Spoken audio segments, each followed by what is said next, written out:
Banka e Shqipërisë ka publikuar strategjinë e saj afatmesme për periudhën 2026-2028, duke parashikuar miratimin e një ligji të ri për sektorin bankar. Ligji synon të harmonizohet me legjislacionin e Bashkimit Evropian dhe standardet ndërkombëtare, me qëllim forcimin e qëndrueshmërisë së sistemit financiar. Sipas bankës, ligji i ri do të përmirësojë qeverisjen e bankave, mbikëqyrjen e bazuar në rrezik, menaxhimin e rreziqeve kibernetike dhe integrimin e faktorëve mjedisor dhe ESG në proceset mbikëqyrëse.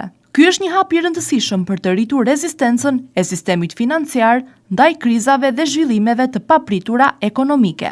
Strategjia afatmesme gjithashtu përfshin masa për përmirësimin e transparencës së statistikave, forcimin e bashkëpunimit ndërinstitucional dhe avancimin e teknologjisë së informacionit. Qëllimi është të krijohet një sistem bankar modern, efikas dhe i besueshëm për qytetarët dhe bizneset. Dokumenti shërben si udhërrëfyes për aktivitetet e Bankës së Shqipërisë gjatë 3 viteve të ardhshme, duke identifikuar përparësitë dhe zhvillimet kyçe, si dhe ofron kornizën për përgatitjen e buxhetit vjetor në bazë të rezultateve.